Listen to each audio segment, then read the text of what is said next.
Morning, everyone. All right.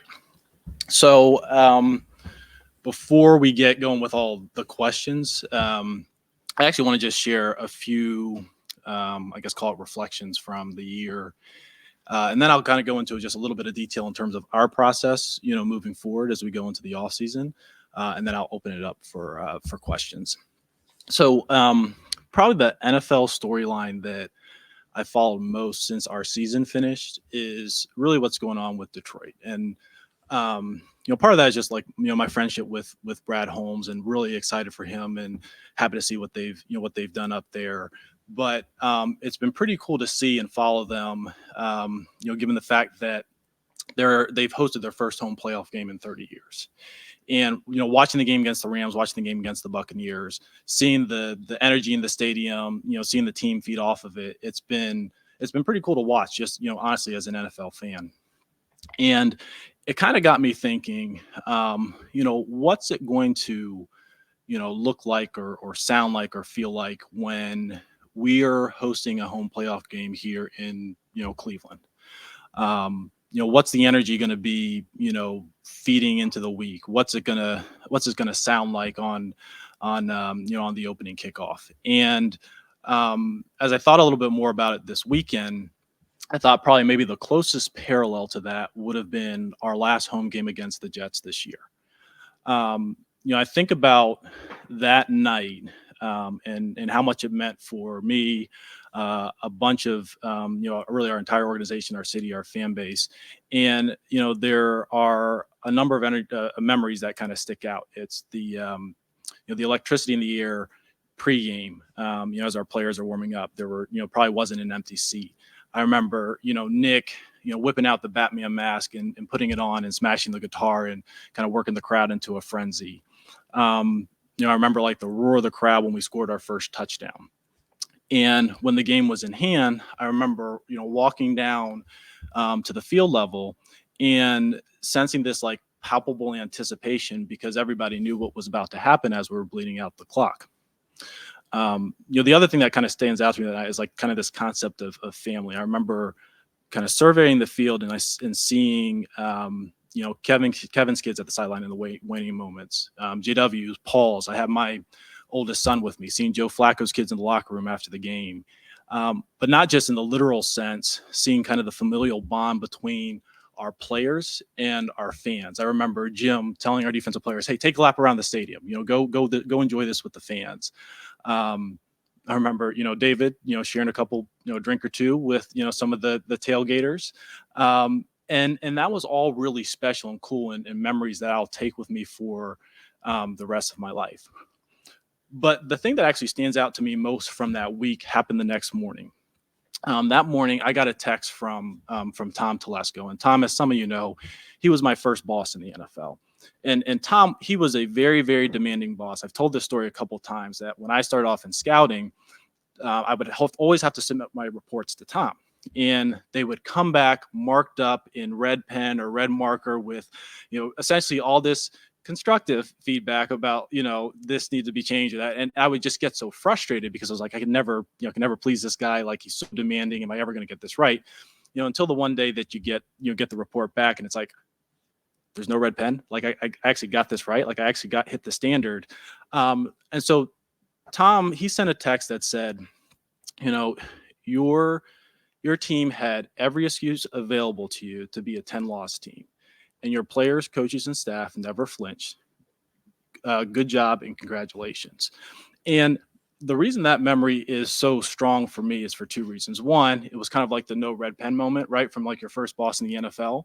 But the second part of it is it was really cool to me to see that there were people externally that had sensed, saw, felt what we all had internally on a week-to-week basis with this team.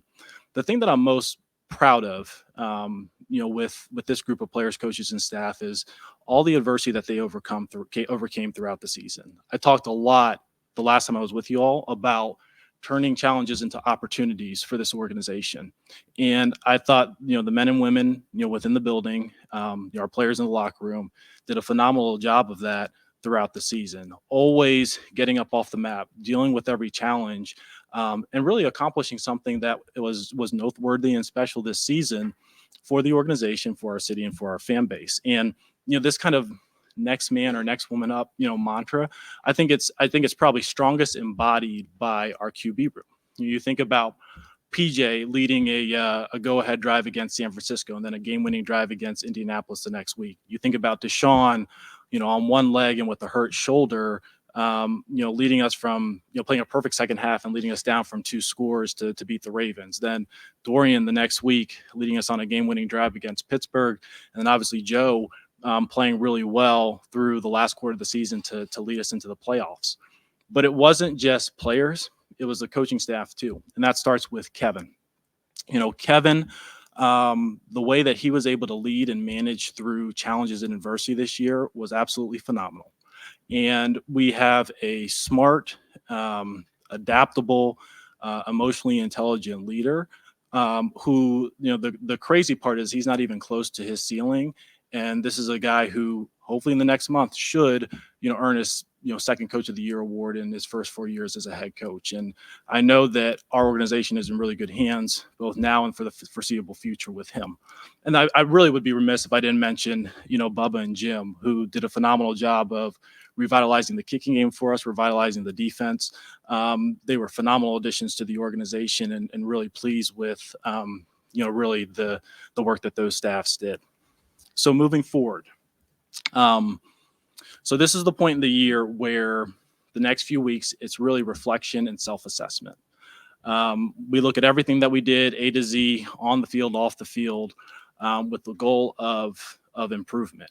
And it's really not just improvement, but positioning the organization in a way where, we can have our first home playoff game in 29 years, where we can consistently produce playoff teams and deep runs. And ultimately, the goal is to bring the franchise its first Super Bowl.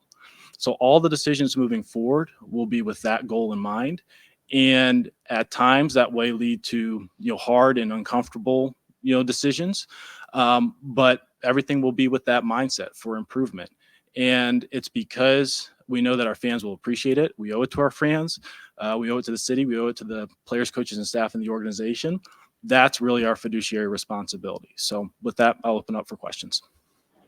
Andrew, since you mentioned Joe Flacco, just your takeaways on how he played, and I guess going forward, given all you guys had to deal with at the quarterback position, have you reevaluated maybe just that roster spot as a priority, the backup quarterback?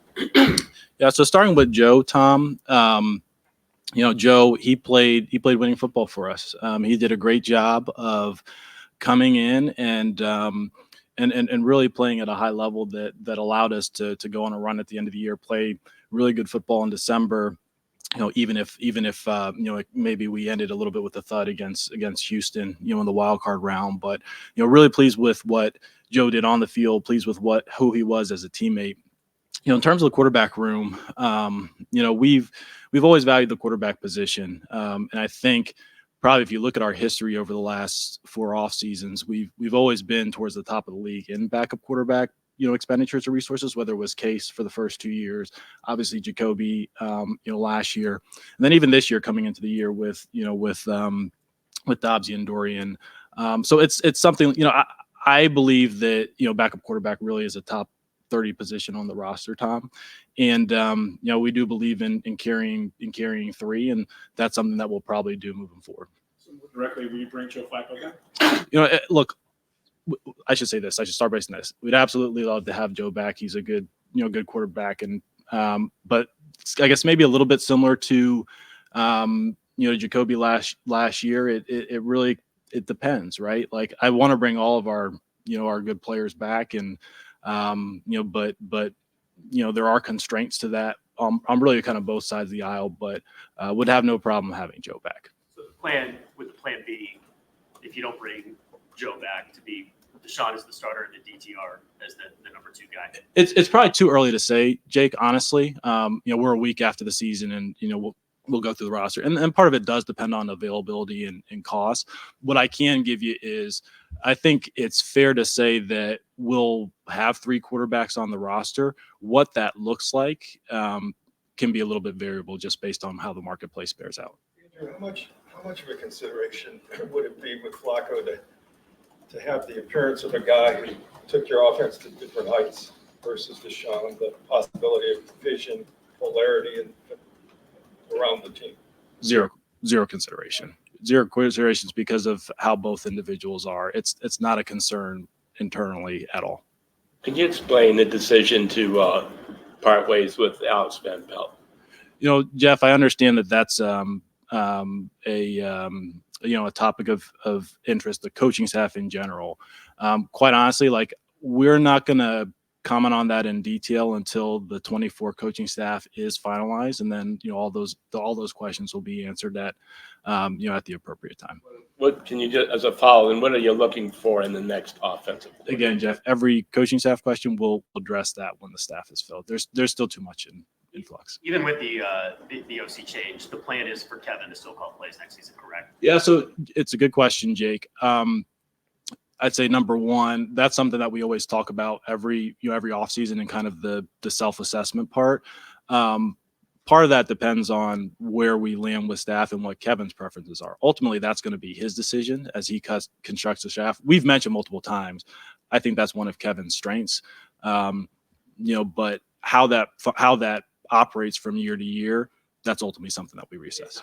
The OC change is not connected to that potential. Is it challenging to evaluate the roster and not, fall into the trap? Well, we just had so many injuries. When we get them guys back, we'll be fine. Or can you really identify some disparities and some weaknesses on the roster? Yeah, it's not hard. You have injuries every year, and also there's no perfect roster in the NFL, so there are always things that you're able to improve. And then probably the last thing I would say to that is, I talk oftentimes about every year is unique. It's not like you just pick up and week 1 next year is like the 19th game, for instance. Things really do change. And I think one of the traps that teams or organizations can fall into is just okay, here's where we were at the end of the year.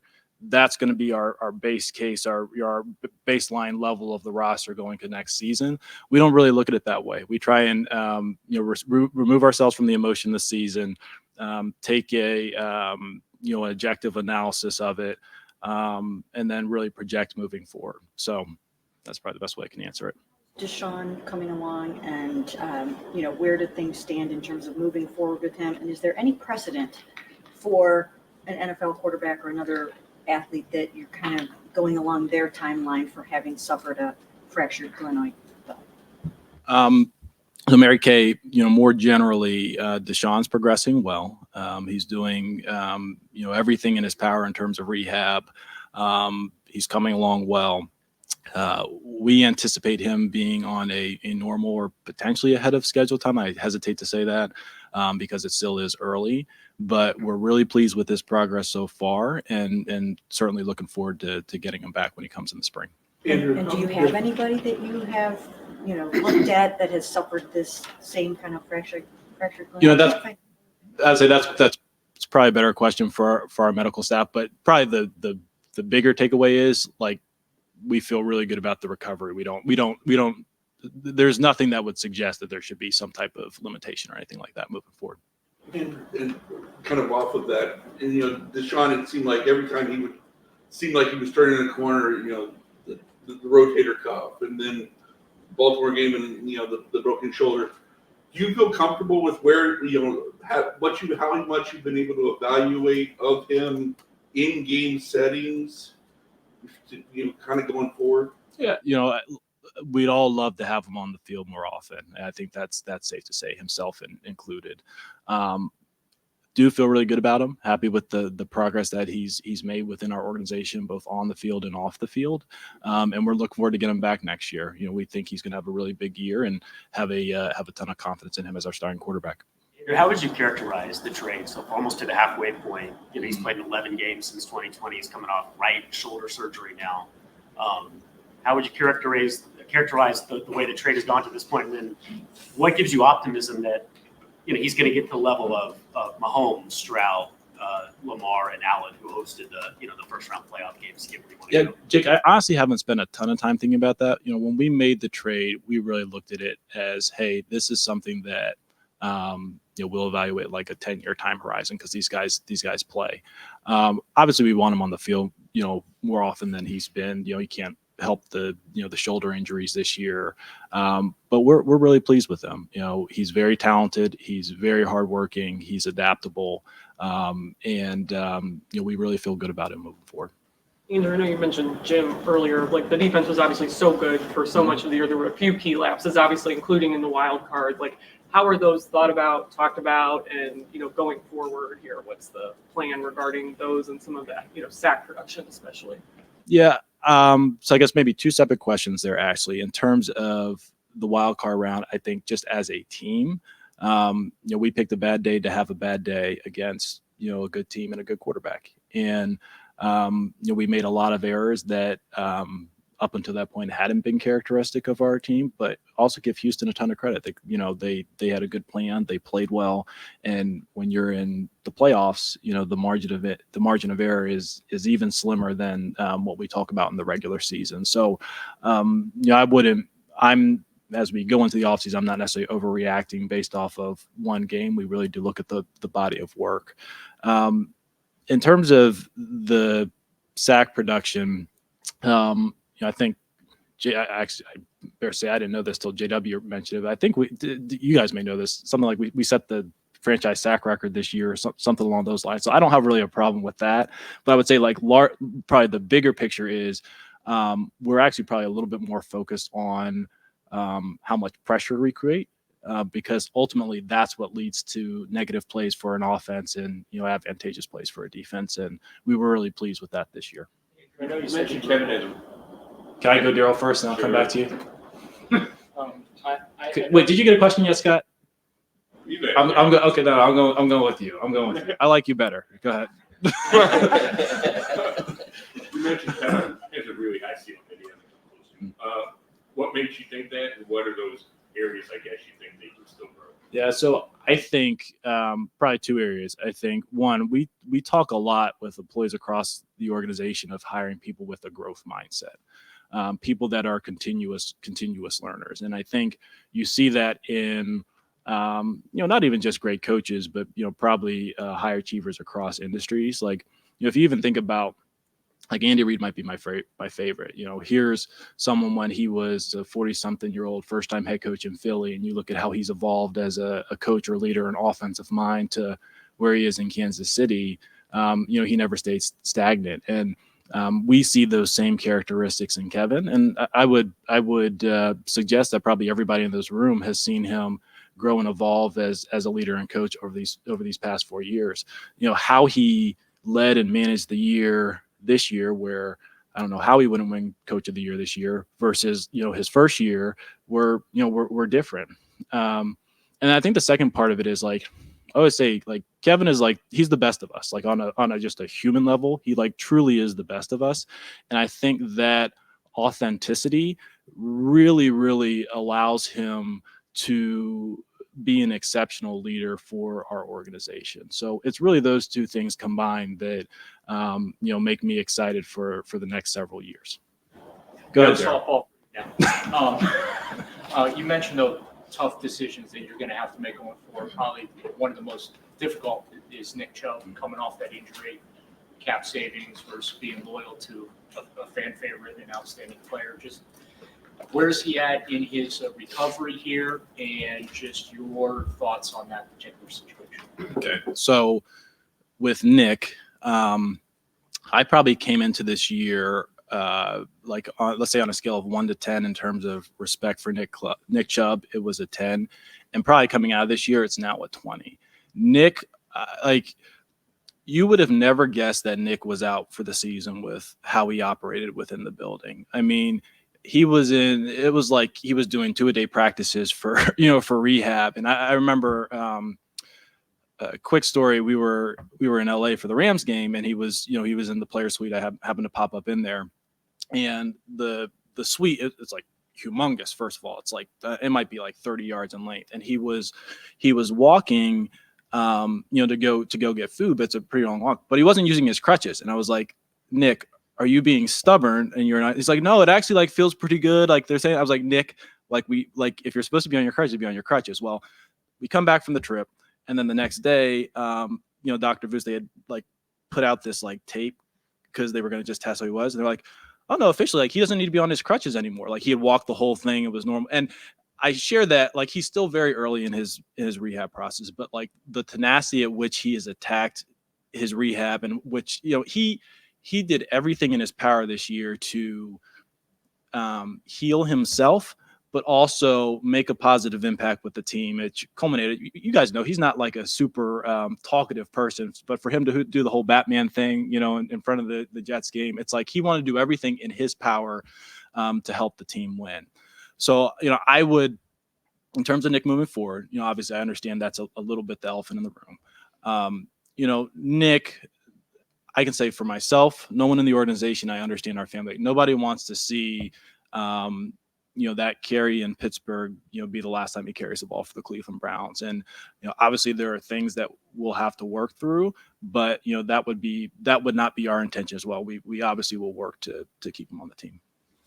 Andrew, as you just look at roster management in general, what's your top priority?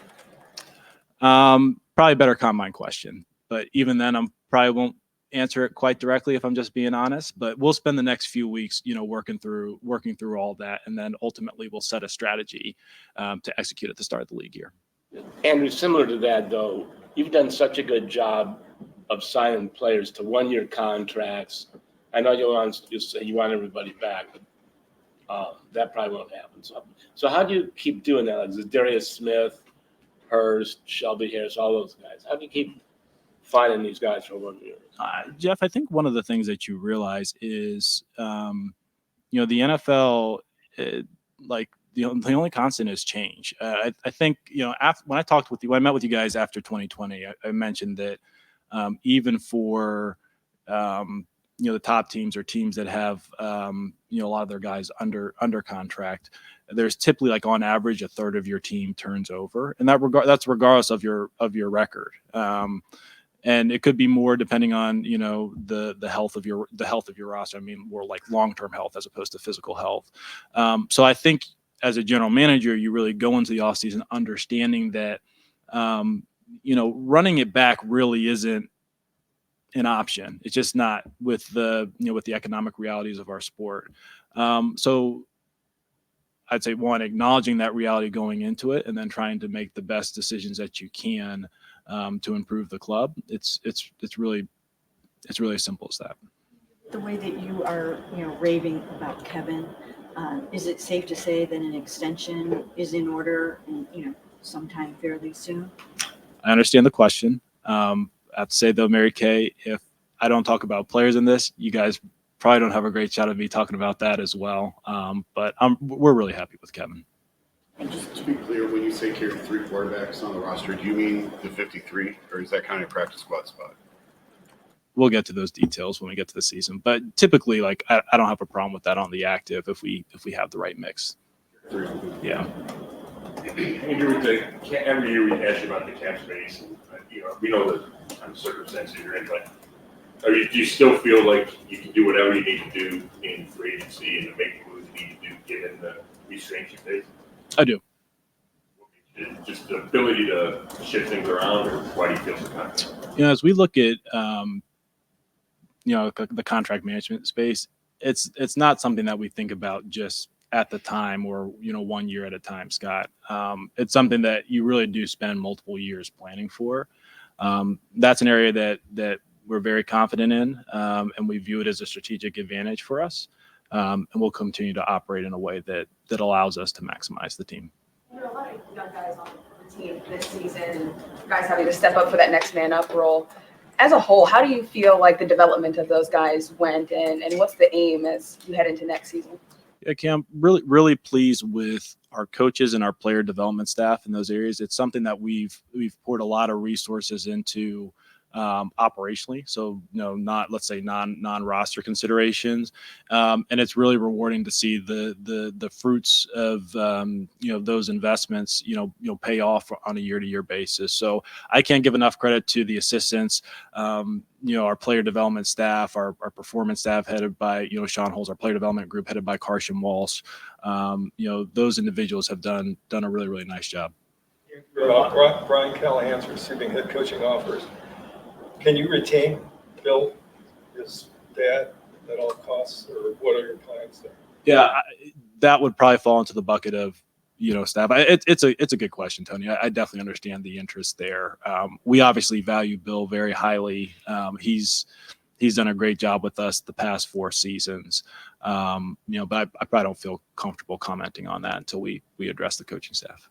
Did Miles' shoulder injury impact him down the stretch? He got hurt in Denver, and then a lot of his pressure rate was similar. Kevin has talked about that, but the sack numbers just completely disappeared after that injury. So I'm just wondering, how much did he really play through down the stretch to keep himself on the field? Yeah, I think regardless of how much he played through, he played at a really high level for us down the stretch. So, he does a really good job of managing his body. He's very, very proactive. He does a lot that is not visible in the building. He's a lot outside the building to make sure that he can perform at a peak level. And he's always done that. That's not just even a recent occurrence, but, probably the larger point for me is I know the focus is on sack numbers, but the reality of it is that really doesn't tell the whole story, or even enough of the story, to be honest, Daryl. He's the defensive player of the year. So Do you think he has another level still that he can get to, though, in terms of, everything in his career? I hope all our players do, but also, if I'm being honest, this guy is a guy who's been a first-team All-Pro and will hopefully take away his first Defensive Player of the Year award this season. I think at times, we hold Miles to like a Superman standards, which, look, he deserves. He looks like Superman, and he's played so well for, the first 6 or 7 years of his career, but we're really pleased with him. Watch these games and you just see Patrick going to the AFC Championship game year after year after year, and so many Super Bowls. Do you feel like, this is obviously a very pivotal time for you and your organization.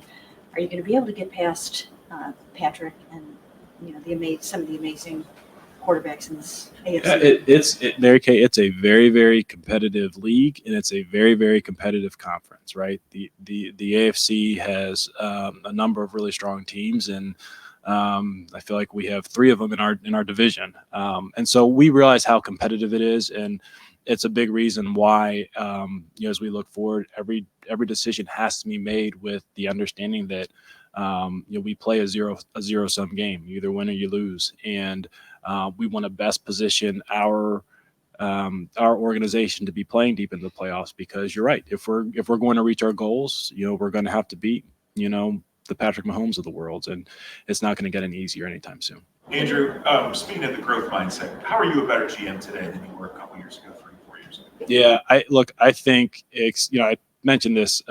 Experience is a very, very hard teacher, because it gives the test first and the lessons afterwards. So I'll share with you, every year, we keep kind of a decision diary, and it's a decision diary that's based off of roster transactions. It's based off of not just on-field decisions, but off-field decisions, and it's something that we, both organization but me individually, I reflect and learn off of, and that could be draft, free agency, trade. It can be different crisis issues. It can be management issues within football operations or with the coaching staff. And quite honestly, the things I learn from most are the ones where we make mistakes, whether it's a draft pick, whether it's a contract decision, you name it, a trade. And I really try and carry forward those lessons with decision making. I'd say probably the biggest thing is, if you ask my staff, I am not a very patient man. And while I would still not maybe characterize myself as patient, I'm a lot more patient now than I was 4 years ago. And I'd say that patience is with transactions, decisions, whatever. I am very aggressive, but that comes with a little bit of a double-edged sword. And so that's probably the biggest thing that, like, as I see, more cycles in my own role, there's a little bit more pattern recognition.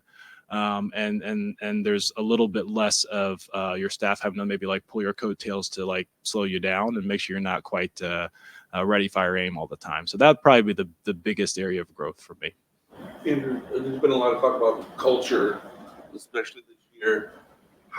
In what ways do you feel like has led to that growth, improvement, and how do you kind of carry it now forward? Where does the responsibility fall to carry that forward? I think it falls on all of us, Chris. I think that, like, as I think through each of the teams that we've had over the first 4 years here, I really do think that it's like you really establish like your culture. Culture is people, like every year with the team. Like I'd like to think that you just carry over everything from year to year, but there's just too much turnover to do it. And I think if like your messaging or your approach just stays the same every year, it's just a different group of individuals. Like if you look at the players that are in our locker room in 2023 versus 2020, it's just a totally different group of players, and it's a totally different group of coaches and support staff as well. So I think that that's something that's a challenge each season. But I actually do want to share a story on this. One of the probably the, aside from like the disappointment in terms of the loss with Houston, probably the memory that's like seared into my mind. I remember late in the game, so Joel had gone into the locker room with a pretty significant high ankle sprain, and the game, for all intents and purposes, was really kind of out of hand late. And Joe came back onto the field despite the fact that it shouldn't have been something that he really was playing through, just because he wanted to be out there with his teammates. Later in that fourth quarter, Wyatt goes down. He stings his calf again. The thing is, he had like maybe a grade 2 calf strain. He's in a boot Sunday after the game. And I see him go down. I see him like hobble up again. We might have been down 30 points at that point. And he gets up again. I'm like, he really should come out. Does everything he can to will and stay in the game. And I remember in that moment thinking, that's pretty cool, because here are two of our like veteran players. There's really nothing to play for competitively because, we really don't have enough time to come back. But they realized in that moment that was the last time that specific group was going to play together forever, quite honestly. Like, and all they wanted to do was be out there with their teammates, for this player moment. And one of the things I wrote down in my OneNote, moving forward, was like, I think we have something here. Like, I think we have something here with this group of players and some of the guys who are going to return. And that visual is going to be the thing that motivates me this offseason to do everything that I can to improve the team and make sure that we're in a position playing deep into the playoffs next year. So, do you think it's important or a good idea with your coaching vacancy to have someone associated with Watson who coached him before? Okay, I'll answer one question, Tony, on the coaching staff. You got me. All right. I don't. We're going to look for the best people. We're just going to look for the best people, and it's just as simple as that. Do you anticipate retaining Glenn and Catherine on your staff and maintaining most of your other personnel staff? I think that remains to be seen until all the vacancies fill, to be honest, Mary Kay. So, January really is self-assessment month and see how things, turn out. Andrew, as you go through the self-assessment here, you've talked about the big picture goal, trying to win a Super Bowl here. So how do you measure where this team is right now in the big picture of the NFL hierarchy, and how close do you think you are? Yeah, I don't know that I'm going to talk about all of that, Daryl. Like that's certainly something as we evaluate the team and the organization that we talk about in depth over the next few weeks. But as I mentioned earlier, it's not a continuation of this year. Next year's a brand new year. How many people pick the Texans to be in the divisional round, this year, realistically. So we'll attack 2024 with a fresh perspective, because at the end of the day, I don't know that this year is really going to matter or factor into next year. Kelsey, go ahead. More. When you go back and going back to the culture aspect, but what Jim has been able to do on defensively, do you think that is possible to carry over to next season, and like even with all the turnover on rosters? It's a good question. Not fully, just because you are dealing with new individuals, but I do think that there will be principles that we'll want to carry. Like, we'll never sacrifice, wanting to play with, physical toughness and energy and swag and, things like that. But ultimately, how that gets implemented and how that gets executed will change from year to year. Provided that no one leaves from the coaching staff, you guys done with coaching moves? I'm sorry, I didn't catch that first part. I said, provided no one leaves for another job, are you guys done making moves on the coaching staff? Yeah, I don't. That's still, all that stuff is still to be worked out, to be honest. Yeah, and so I don't feel comfortable commenting on that until it's finalized. Just to be fair. Good. All right, thanks, guys.